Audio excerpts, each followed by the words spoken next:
मोतिहारी के पिपरा कोठी स्थित वाटगंज के पास वाटर पार्क के लिए ये 15 से 17 एकड़ जमीन सरकार ने अधिग्रहण की थी, लेकिन इसको लेकर किसानों का आंदोलन लगातार जारी था।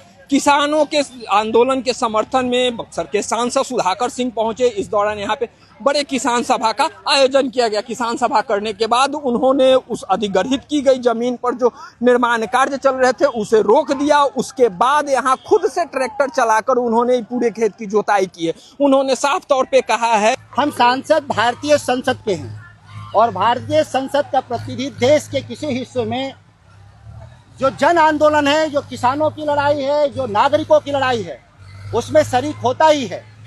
जो आज का प्रतिनिधि, स्थानीय प्रतिनिधि किसानों के साथ नहीं खड़ा होगा, सत्ता प्रतिष्ठान के साथ खड़ा होगा, कारपोरेट के साथ खड़ा होगा, वो लोग, उनको इस्तीफा देना पड़ेगा इस देश में। क्योंकि आप याद करिए, मोदी जी को, जो देश के सबसे शक्तिशाली प्रधानमंत्री थे, उनको भी 13 महीने के आंदोलन के बाद माफी मांगना पड़ा था देश के किसानों को। तो ये तो बहुत छोटे लोग बैठे हैं यहाँ पर, इनको भी माफी मांगना होगा और अपने निश्चित तौर पे अपनी नीतियों को वापस लेना होगा। निश्चित तौर पे पटना में भी मैं गया था, सर्किल रेट को लेकर के कि भूमि अधिग्रहण कानून में जो लूट हुआ बिहार में नहीं हुआ, तो उसको लेके हम लोग लड़े थे और लड़ करके हम लोगों ने बढ़ाने का काम बिहार में किया, लेकिन उस स्तर पे नहीं बढ़ा जिस स्तर की जमीन की मालकियत तय होनी चाहिए थी,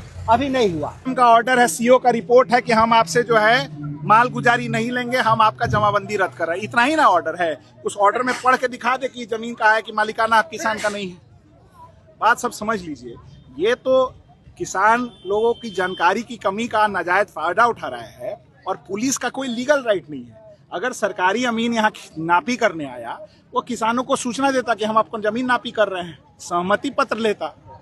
अगर किसान अपने निजी रैयती भूमि को सहमति नहीं दे रहा तो जबरदस्ती नहीं नाप सकते हैं, ठीक है। मगर अभी तो ये इस जमीन पर कौन भूमाफिया है, कौन निर्माण कर रहा है, गवर्नमेंट का कौन सा योजना के तहत इसको अप्रूव किया गया है, बिना सरकारी। देखिए, सबसे बड़ी समस्या है कि एक भी, मैं दम दावे के साथ कह रहा हूं कि जिला समाहर्ता के द्वारा या जिला के किसी भी प्रोग्राम ऑफिसर के द्वारा किसी प्रकार के निर्माण कार्य का टेंडर नहीं हुआ है।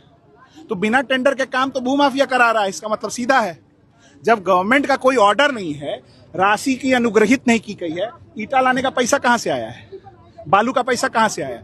यानी सरकार में बैठे लोग भूमाफिया से मिल करके ये जमीन को कब्जा करवाएंगे। यह आंदोलन केवल यह पिपरा कोठी में ही नहीं बल्कि यह यहाँ से पटना और दिल्ली तक जाएगी। तो इस तरह से साफ तौर पे ये बात निकलकर सामने, उन्होंने साफ शब्दों में भी ये बात कहा है कि ये आंदोलन रुकने वाला नहीं है। किसानों की जो जमीन है उसे वापस उन्हें करना ही होगा।